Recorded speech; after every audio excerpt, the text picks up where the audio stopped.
Peace and blessings, y'all. In this corner, Boston 24. Good evening, good evening. How's everyone doing this evening? Hope everybody's doing well. I'm doing pretty good on this side as always. God is great, God is good, and I can't complain.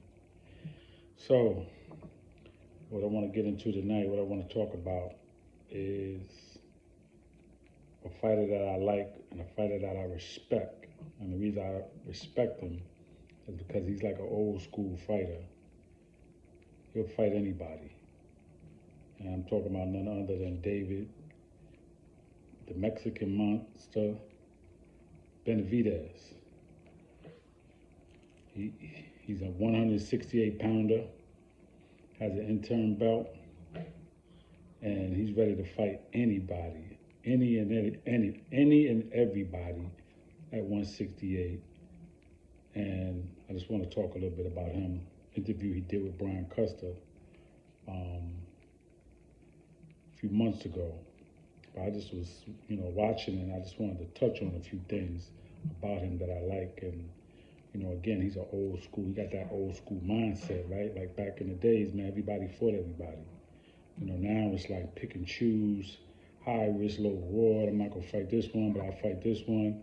I'm gonna hold on to the belt. I'm gonna take a vacation. I'm getting married. I'm faking injuries. I'm on vacation in this place and that place, and they find me on the beach, and I got COVID. Just a lot of nonsense going on in boxing today, right? But David Benavidez is not that dude. So, I had the pleasure of meeting him and his brother, Jose Benavidez Jr., at the Barclays, a few months ago when Jose Benavidez fought Danny Garcia. And I was able to take pictures with both of them. And one of the things I noticed, man, quickly, was how approachable they both was. You hear stuff about these fighters, negativity, very approachable, man. One of my favorite fighters is Canelo, and he don't seem like he's approachable. But David Benavidez and Jose, they were approachable, man. You know what I'm saying? I was able to talk to them a little bit and take pictures with them, and they were cool, man. Gave me a pound, handshake, and all that. I mean, I respect people, and they gave me respect too. You know what I'm saying? So I already knew from that, man, what kind of, what kind of people, what kind of brothers they was. So now, listening to him, man, as I've been listening to him, I got a lot of respect for him, right? Now, he's supposed to be fighting Caleb Plant this year. And Caleb Plant has a new trainer, Stephen Breadman. And, I did a video about this maybe last week where, he was defending Caleb Plant, Breadman, and saying that, he wasn't running from Benavidez and he'll fight anybody. And even talking about how, he could hurt Benavidez and possibly stop him. Now, let me just say this. Caleb Plant ain't no knockout dude. He ain't been knocking nobody out. Yeah, you got Anthony Durrell, but come on, man. Benavidez already stopped him a few years ago. So, I mean, what are you saying? You ain't no knockout dude. And if you knock out Benavidez, man, you get all the respect from me. I might even watch boxing for a whole year. If you ain't on no juice and you knock out David Benavidez, you got nothing but the utmost respect from me. But I really, really highly doubt that. Okay? You've been running from that man. That man been calling out Caleb Plant. And in the interview with Brian Custer, he asked him about Caleb Plant, about Andre, about David Morrell, and about, of course, Jamal Charlo. And he said they all B's. I don't want to say the word. He said they all basically, I'm gonna use the word sissy instead of the B word. He said they all sissies, man. They don't want to fight. What more can I do? Because Brian Custer asked him questions, and he took questions that he had written down from fans, and they asked him, oh, what can you do to make the fight happen? Do you think you've done enough? Yes, I've called them out over and over and over. My promoter has reached out. What more can I do? I'm calling these dudes sissies, and they still won't fight. Caleb Plant is the biggest sissy. He got the fight with Canelo. He had some moments, but he got stopped. You don't deserve a rematch. Fight David Benavidez. You fought Anthony Durrell, and you got a little courage now, and you think that you can fight him now and beat him. Okay, but we've been waiting on this fight, though. You should have been for him, Caleb Plant. You've been running from the man. You wouldn't even say his name. So let's see if this fight pans out for this year. All right? He was asked about Jamal Charlo. Listen, I already told y'all, man. That man was on Mike Tyson's podcast, Hot Boxing with Mike Tyson, and Mike Tyson had to damn near beg him to say David Benavidez's name, the Mexican Mafia. He said, "What's that guy, the Mexican Mafia?" He ain't no monster. All right, so say his name. He wouldn't even say his name. So what more can David Benavidez do? Jamal Charlo don't want the smoke. He don't want to fight. All right? Demetrius Andre, he's with PBC now, if I'm not mistaken, Showtime, right? Let's see if he'll fight David Benavidez, because he talk a lot too. Now, you know, I've heard different things about him. He passed up a fight with Charlo, Jamel Charlo, and you know, going forward, they had their back and forth. He's showing up to fight this, that, and the third, but I don't know, man. He's a decent fighter. He's a good fighter, but I'm not all the way impressed with him. I mean, I got to see some more work. But David Benavidez said he's willing to fight you, bro. And he actually said out of the four, he was asked the question, who's the most dangerous fight? He said, Boo Boo Andre. Okay, so listen, man. He's willing to fight you. The only one out of that group that I think would fight David Benavidez in a heartbeat is David Morrell.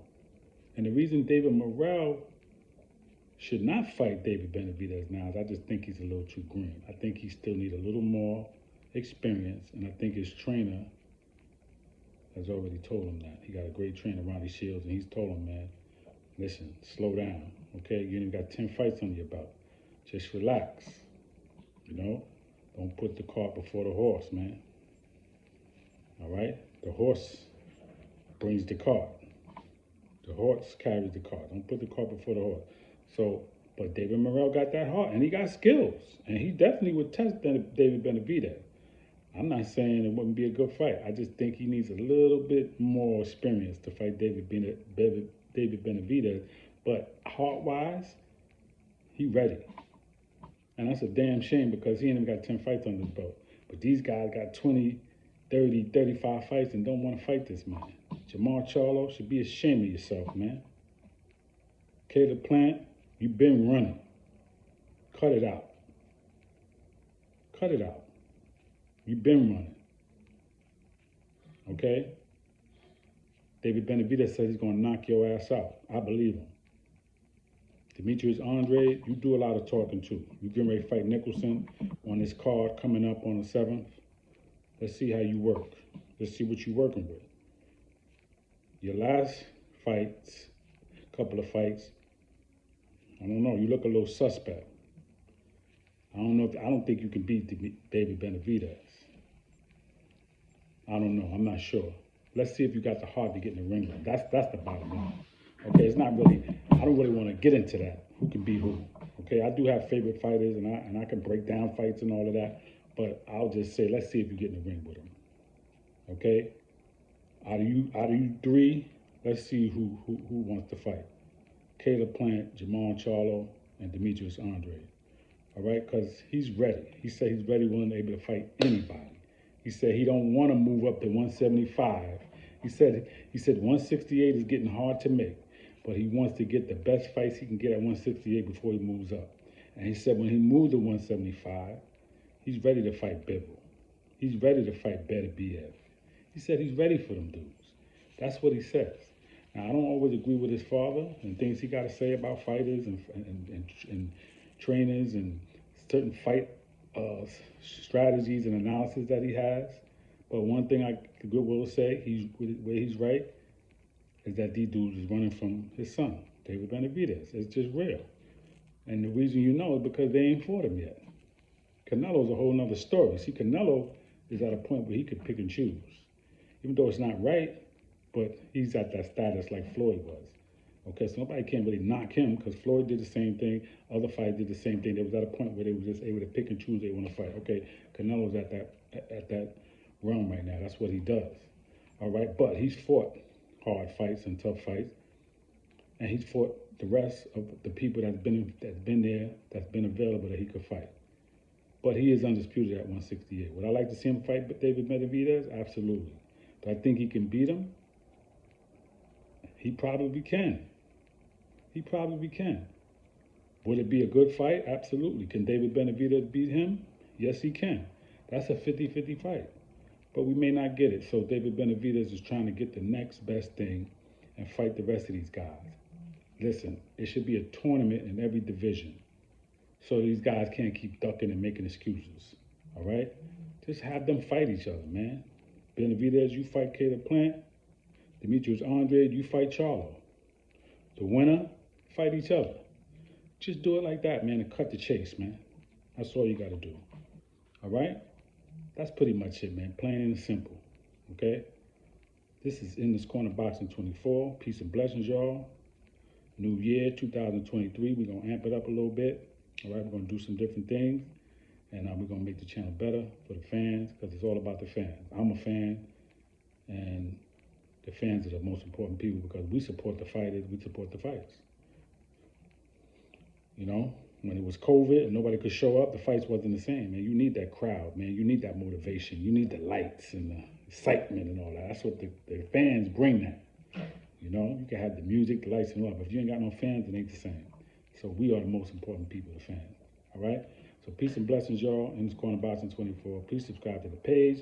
Please leave your comments. Everybody be safe out there. Peace.